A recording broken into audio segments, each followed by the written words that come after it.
Está no ar o Weekly Tanaka Show, estrelando os Tanakas.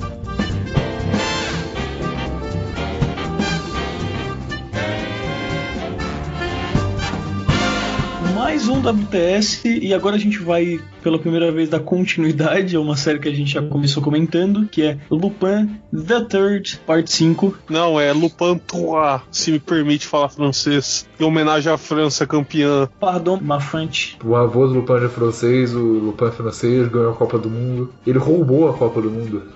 Ah, ele que pegou a Jules Rimet.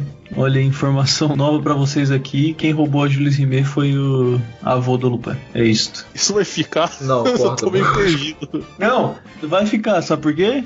Porque nesse arco a gente descobre que o avô do Lupin não é avô do Lupin. Que é isso? Aí a gente descobre que, na real, o Lupin tava disfarçado de Mbappé e por isso que ganharam a Copa. O que tá acontecendo? Como é que o avô do Lupin não é avô do Lupin? Eu acho que nunca tinham explorado isso do professor do Lupin e dos outros... Acho melhor a gente não falar isso, porque tipo, tem uns 300 episódios do Lupin que ninguém viu aqui, então... Eu pesquisei. Não, eu dei uma olhada e eu não achei esses outros personagens em outras aparições, assim. Se não é a primeira vez, é bem raro eles falarem desses assuntos e tal. O Albert é um personagem novo pra esse arco, mas você levantou essa questão por causa do título do arco, né, que é o homem que abandonou Lupin, porque ele era um candidato, né, ao título de Lupin e ele abriu mão disso. É porque o pessoal fala que o Lupin 3 é o neto do Lupin 2, é isso? Ou filho, sei lá. Ele é descendente do Lupin Arsène, no caso, que é um ladrão real, se eu não me engano, francês. Sim, só que daí a gente descobre que dentro do plot de Lupin, nesse arco, pelo menos é o que dá a entender, né, que na real o Lupin não é uma parada de família, mas é uma parada de título, de tu treinar para tu ser o novo Lupin, correto? Correto, eu acho. Pelo que deu a entender, pelo menos. É, que a gente tá falando disso porque tem um diálogo que é um flashback do Lupin com o Albert, que o Albert vai embora e fala que ele vai deixar o título de terceiro com ele, no caso, com aquele homem que veio a se chamar futuramente Lupin o terceiro. E aqui a gente já começa de uma forma interessante, porque boa parte dos nossos comentários sobre o primeiro arco da parte 5 foi que dava muito a impressão de que seria uma história com um tema central relacionado à evolução do mundo, né, em relação às pessoas que basicamente ficaram no passado. A questão da idade chegando pro Lupin, né? Exatamente, daí o professor dele já tá morto nesse arco, o cara que era o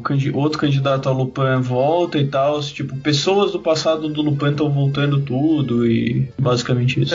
Aquele outro velho lá que era famoso no mundo do crime por memorizar as coisas muito rápido, ele também morre nesse arco. O cara que tinha memória fotográfica. Os dois morrem, né? O Albert, ele fica. O Albert que seria o candidato Lupin, mas os outros dois já era. Inclusive, isso leva a gente a outro aspecto que a gente também tinha comentado na primeira, que, tipo, essa série tá consideravelmente mais violenta, porque esse arco foi bem mais gráfico que o outro. A gente viu a pessoa sendo partida no meio, a gente vê lâmina nos olhos, a gente vê um cara se explodindo e, tipo, personagens sendo mortos de fato, né? Que é algo extremamente raro ultimamente, Lupin. É algo que a gente comentou com uma característica, né, do primeiro arco. Eu lembro que você até citou que na parte 4 era um problema, porque eles não podiam matar ninguém, e isso causava problemas. E aqui é mais gráfico, como você falou. O Lupin enfia um cara numa dama de ferro. Ou, por exemplo, os exemplos que o Igor tava dando, 2 deles foram do mesmo caso, em que o Goemon taca 2 lâminas nos olhos da mulher lá e depois corta ela no meio. Sim, porque o Goemon, né? O Goemon sempre vai ser mais gráfico que o normal. O que vocês acharam desse arco no geral? Eu não lembro muito, a gente tá gravando, eu já vi há muito tempo esse arco, na real. Como eu tava dizendo pra você um pouco antes de começar a gravar, eu acho que ele puxa muito, né, do último arco, dessas questões de de Lupin fim de carreira, como a gente falou, tanto que a gente tinha abordado a relação dele com a Fujiko ter terminado e aqui ela não tá presente em nenhum momento do arco. Também tem a questão da relação dele com o Zenigata, que parece que já tinha vivido várias aventuras a ponto de que agora não necessariamente o Zenigata tá indo tão atrás do Lupin assim, sabe? Aqui ele não aparece também, né? Não. Uma coisa que eu acho legal é que o que começa o arco e move não é a ânsia do Lupin por um tesouro ou coisa do tipo. É ele conversando com um amigo do passado dele que impede um favor pra ele. E eu acho isso interessante porque reforça um pouco essa questão de que parece que o Lupin já conseguiu tudo o que ele queria, então o que ele se envolve agora não tem mais aquela questão, aquela gana de antigamente, sabe, do tesouro maravilhoso, mas agora envolve mais questões pessoais ou coisa do tipo, sabe?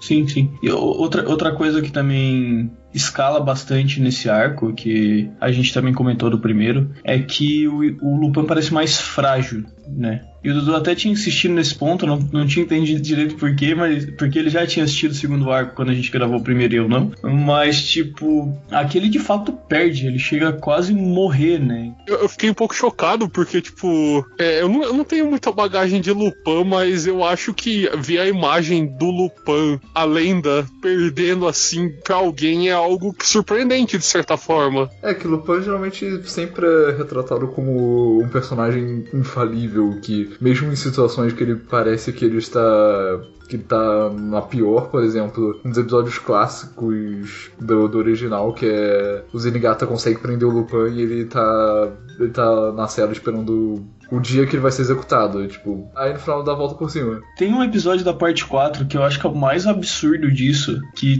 também o Zenigata consegue prender o Lupin, só que ele prende o Lupin numa ilha, que só tem uma cela gigante completamente fechada. E não só isso, o Zenigata fica de guarda na ilha, pra ele não fugir. Cara, é um bagulho absurdo que não tem como o Lupin sair de qualquer jeito, é impossível, absolutamente impossível. E aí pra conseguir fugir, ele pega a comida, faz uma pintura dele em perspectiva pro Zenigata achar que ele morreu de fome e abrir a cela.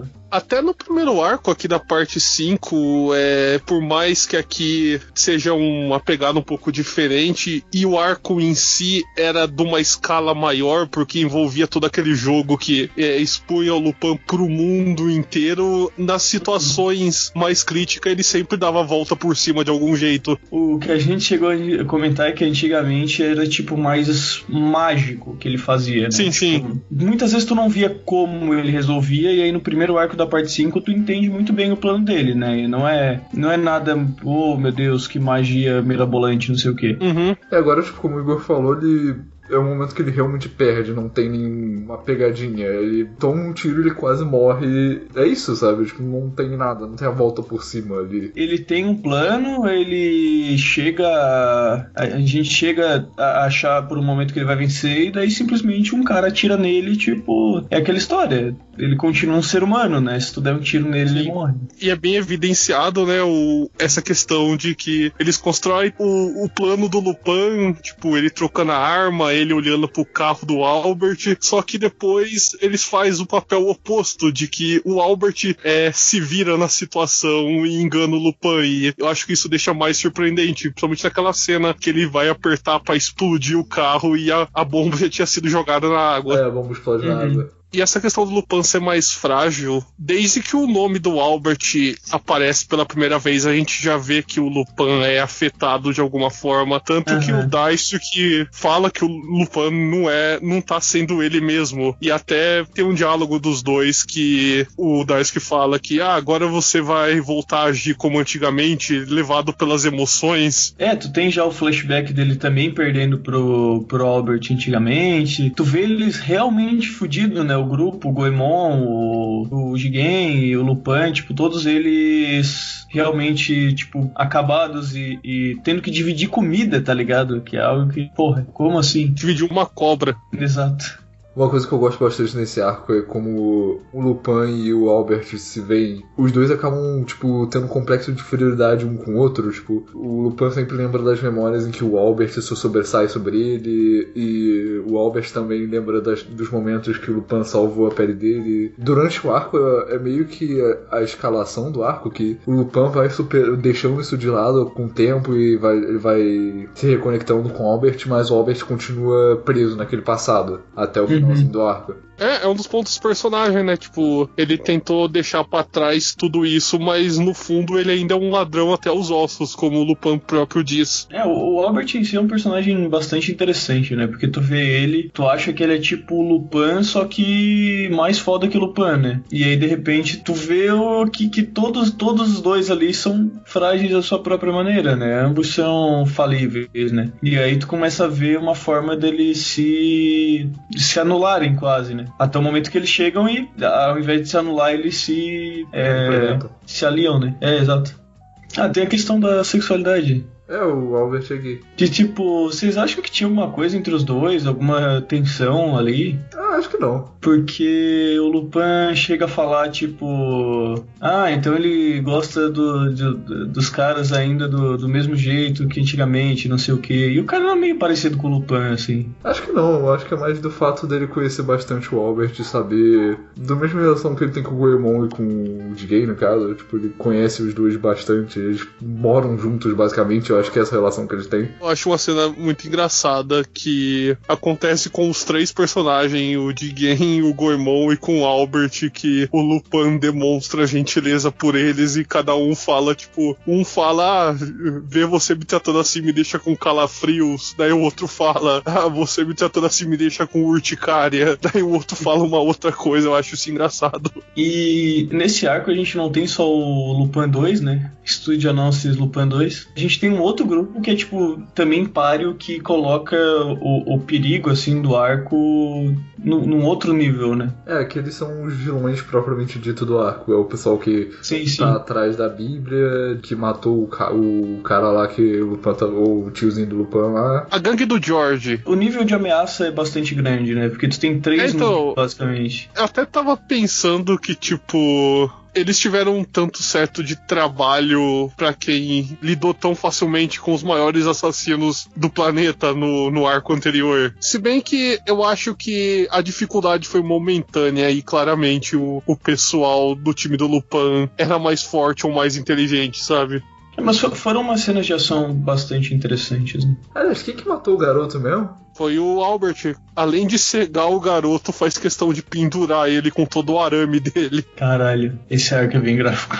Uma outra coisa que diferencia o Albert do Lupin é que o Albert parece um cara mais sádico, um pouco mais agressivo. Tanto na cena da tortura lá, que eles vão torturar o chefe da Direção Geral de Segurança Externa, que o Lupin fala, você é o especialista em tortura, vai lá, é contigo. É um negócio meio good cop, bad cop, né? Uma coisa que eu acho que esse arco trata bastante, e que não só esse arco, até o primeiro episódio de Jaqueta Vermelha do próximo arco trata bastante, são essas amizades do Lupin, no caso, como ele trata os amigos dele, porque nesse arco tem uma baita importância na amizade dele com o Jigen e com o Goemon, porque eles que salvam o Lupin quando ele perde pro Albert e cuidam dele até ele voltar, eles junto com o Albert ajudam ele a recuperar a Bíblia e tal. É até uma coisa que o Lupin fala pro próprio Albert, que o Albert meio que zoa ele falando que esses são seus cavaleiros encantados, daí o Lupin meio que zoa ele falando que e você continua sozinho, sabe? Até um outro ponto de lados opostos dos dois. A gente sempre vê a amizade deles quando eles estão por cima, porque eles estão sempre por cima, né? E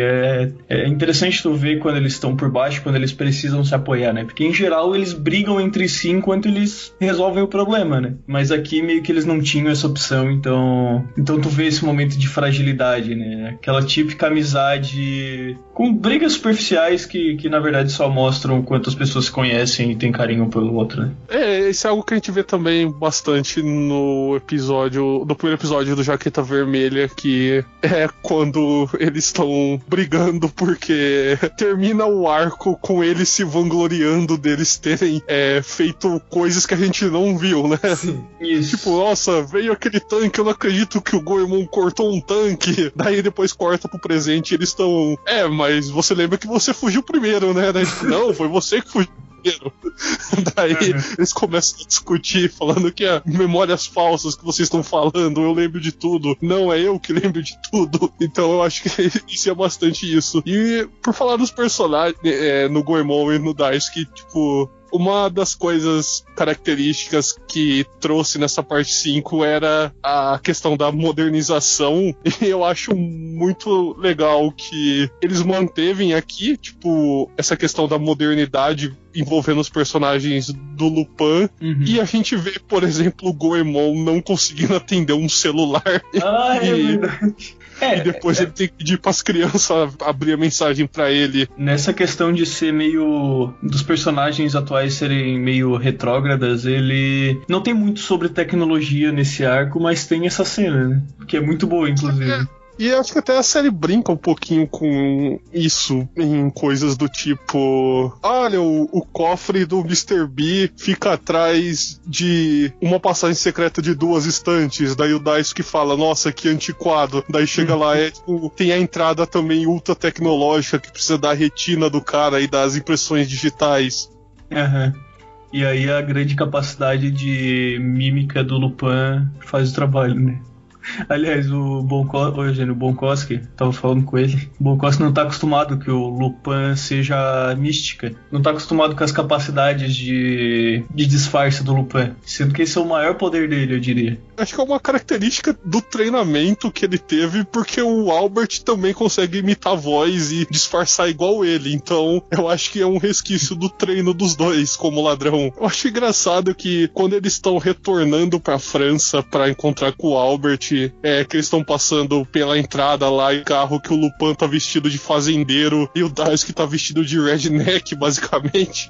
O Daisuke tá com uma máscara que tipo, é igual o rosto dele, ele tira e não faz diferença alguma. Só tenho... não tem nada, né, de diferente. Tem uma barbinha a mais ou coisa do tipo. Exato.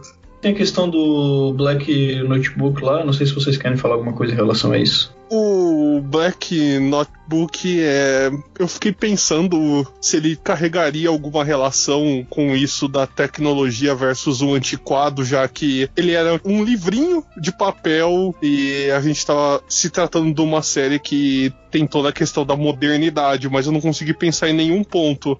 O máximo que eu consegui, tipo, pensar no Black Notebook foi que uma coisa que me causou uma certa estranheza, porque o Gaston, ele meio que vendeu ele escondido no quadro pro Mr. B como uma forma de proteger o caderno, pra ninguém nunca ter acesso, mas, tipo, ele poderia ter destruído o caderno, mas isso talvez seria uma questão meio que irrelevante de pensar. Também tem uma questão de, sempre pode ser útil.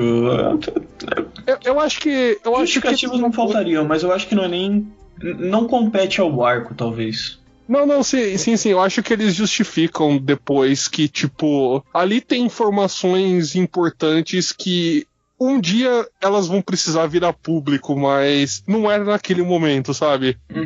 Porque o Lupin também não destrói, eu acho, né? Eu não lembro agora. Não, o Lupin, ele coloca no túmulo do Gaston. Que é muito irresponsável, inclusive. Mas eu acho que é meio proposital, talvez. Ele não jogaria fora, ele não esconderia, ele deixou lá pra quando alguém vir, porque ninguém vai profanar o túmulo, né? Então foda-se. Porque ninguém sabe que tá lá de qualquer jeito, tipo, vai que tá no túmulo desse cara aqui aleatório.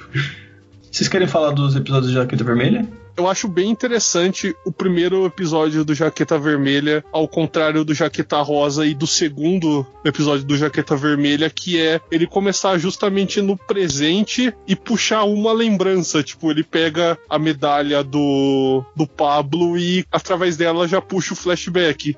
Que em primeiro lugar já reforça o que a gente vem falando desde o começo, né? Essa questão das memórias do passado, em relação à situação presente, em relação ao avanço do mundo e coisa e tal, né? no primeiro, a gente fala, no primeiro Daptask já deu pra perceber que aquilo ali é uma lembrança do passado apenas. Sim.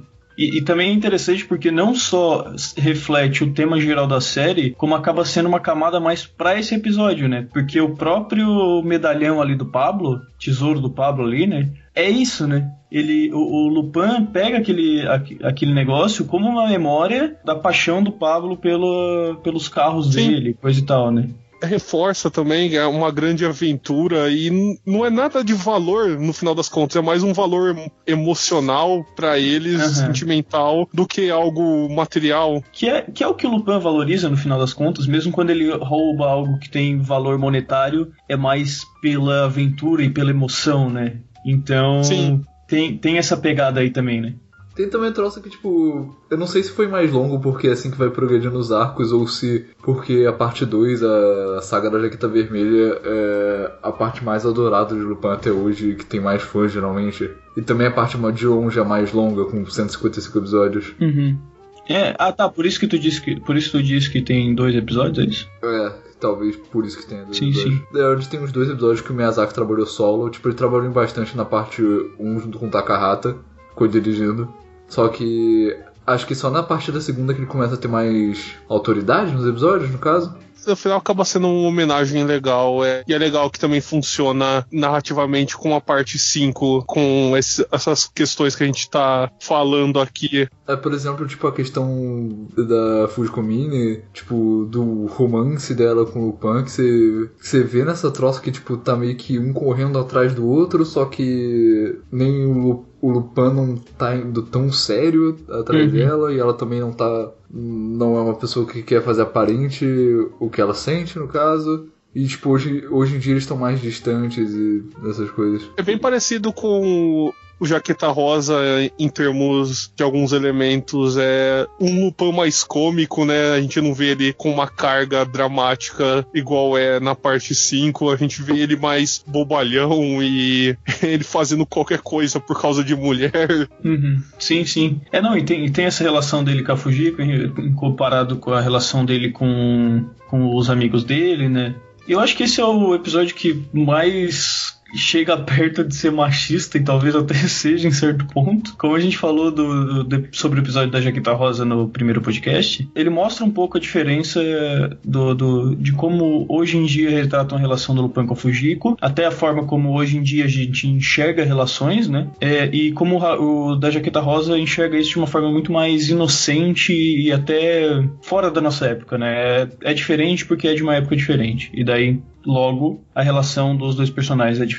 Mas aqui a Fujiko é meio que realmente a menininha mimada que quer um presente, sabe? É aquele tipo de relação tradicional meio tóxica e tal. Talvez em outro contexto daria pra dizer que é uma retratação meio idiota, mas como a gente conhece os personagens, e principalmente conhece a Fujiko nesse contexto, dá pra dizer que ela tava sendo completamente cínica e simplesmente se aproveitando do Lupin como ela se aproveita dos caras mais velhos que ela sai hoje em dia, nos animes mais atuais e tal, só pra roubar os caras. Mas então acho que não chega a ser realmente problemático e tal.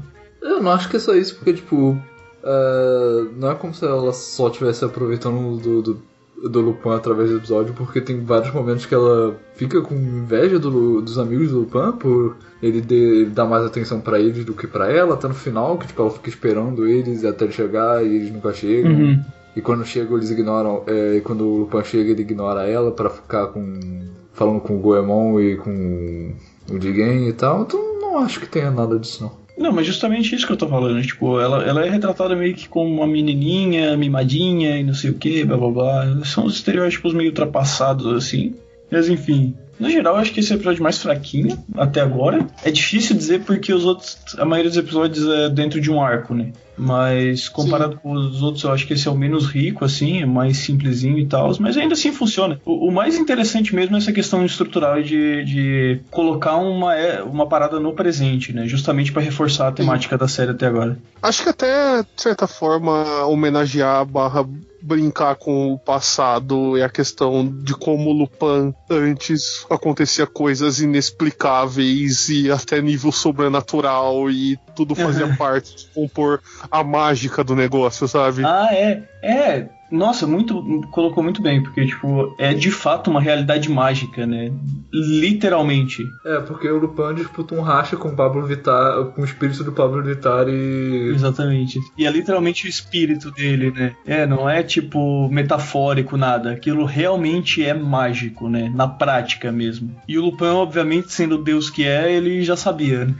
Ele deu uns toques drift lá na Amazônia e venceu o espírito do Pablo Vittar. Esse é o episódio mais fraco da parte 5, mas em compensação, o episódio seguinte do Jaqueta Vermelha, intitulado A Extravagância de Goemon e Ishikawa 13º, é um dos melhores episódios dessa parte até agora. É um dos melhores episódios mesmo, assim. Puta merda. É que o pessoal não sabe porque aqui ninguém viu o filme do Goemon, mas o Goemon é a melhor pessoa.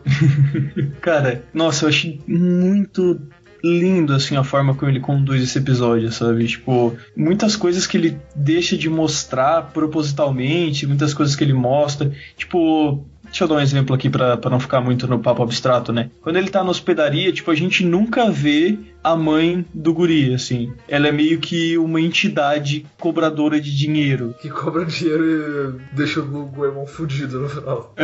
Ela serve meio que uma entidade, né? Como um problema. E ele sabe isso, então ele não precisa mostrar a personagem. Outro momento que ele propositalmente deixa de mostrar algo e já te indica o que tá acontecendo por causa disso é quando o Lupin deixa o guarda lá de olho na Chloe. E aí o Goemon acorda e já vai direto pra porta, sendo que o cara devia estar na janela. Só que a partir do momento que ele nem mostra, assim, se tem alguma coisa na janela ou não, tu já sabe, alguma coisa aconteceu com esse cara. Fica no subtexto ali, né? Até tu descobrir que o Lupin tomou o lugar do cara e tal. É umas paradas, assim, de narrativa visual muito interessantes. Inclusive até meio que o foreshadowing pro Lupin estar hospedado no mesmo lugar e ter roubado o cara e tal. Inclusive, foi o episódio que o Goemon ficou tão puto que derrotou o Lupin. Exatamente. Cara, a forma como as relações também se constroem é muito da hora, assim, tá ligado? Do cara encarando o Goemon no meio do nada, tá ligado? Tem esse maluco que é o segurança, né? O Bruno. Que é um elemento puta bem trabalhado. Porque, tipo... Ele tá ali o tempo todo, o episódio nem mostra em que momento ele foi substituído, e tipo, meio que não importa, tá ligado? Sim. Porque pra narrativa tanto faz, só importa que de fato o Goemon foi enganado pelo Lupin, né? Mas ainda assim ele constrói uma relação entre os dois sem falar nada, porque o cara queria o pescoço do Goemon, mas sem a gente ver, pelo fato da polícia estar sempre lá e dele ser o segurança e tal, tu sabe que ele sabe que o Goemon que fez o bem, né? Eles até constroem de uma forma que de início, por mais que a gente veja que ele é um segurança, a gente tem paralelamente os ladrões tentando roubar a loja e a gente vê ele rondando e a gente pode começar a suspeitar que ele também faz parte disso. Sim. Mas aí depois é muito inteligente, né? Tipo, é uma história que assim, se tu pensar bem, não seria tão fácil de resumir em 20 minutos, mas o episódio faz muito bem, cara. Também tem a relação dele com a Chloe, que é muito da hora. Tem sempre essa parada do samurai se apaixonando e aí tendo que abandonar o amor e não sei o que. Nossa, eu já vi isso várias vezes em anime, né? Acho que até em Lupin eu já vi algumas vezes isso com o Goemon. Isso é uma característica do Goemon mesmo. Do troço dele ser seduzido facilmente por garotas bonitas. Isso tem até em Fujikomini, tá ligado? Sim, eu lembrei de Fujikomini quando eu tava falando, inclusive. Mas, tipo, eu lembro de Samurai Champloo, por exemplo, que tem o samurai honrado lá, que também se apaixona e não sei o que. Mas, enfim. E no final o arco ficou parecendo que era tudo uma grande desculpa, que o Lupin tava brincando com o Goemon e queria arrumar uma namorada pra ele.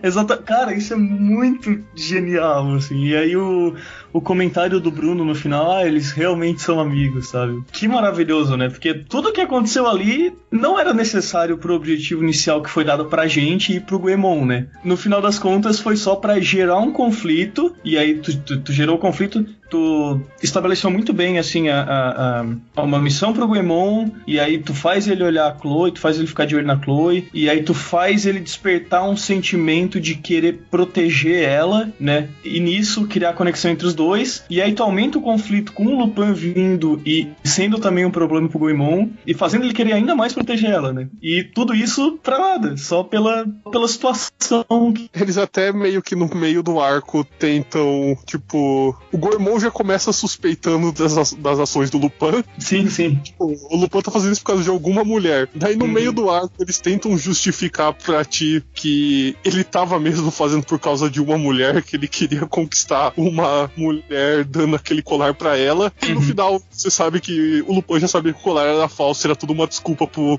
Goemon arrumar uma namorada. Não, e a relação dele com a Chloe é muito legal, até quando ela diz, não, eu era só uma isca pra minha mãe relaxar um pouco, tá ligado? E a relação até dele com o Guri, e o Guri agindo que nem o Shinobi. Puta, que caralho, cara, que episódio magnífico. O garotinho vê o Goemon e fica todo empolgado que ele é um samurai, mas depois começa a cobrar ele. Exato. Que pousada merda, hein, caralho. Não tem porra, é caro, não tem porra nenhuma incluído, tu tem que pagar a porra toda.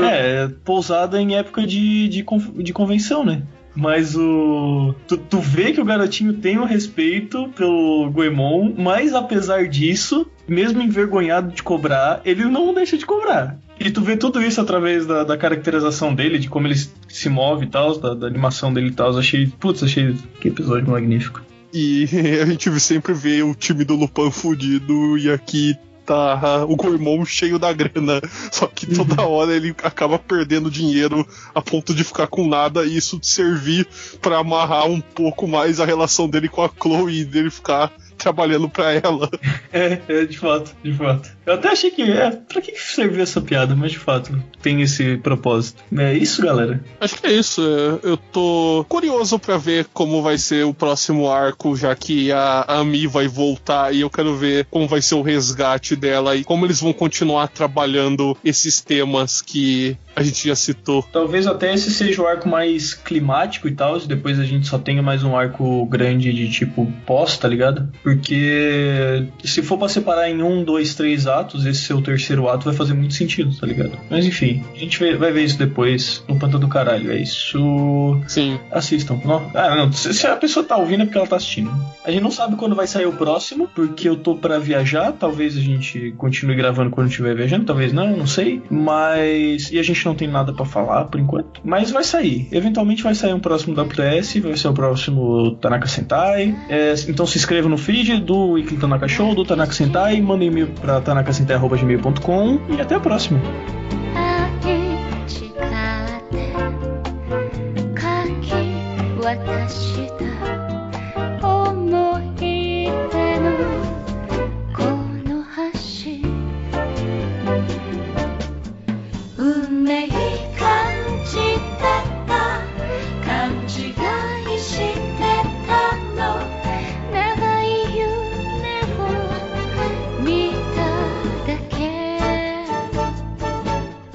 Say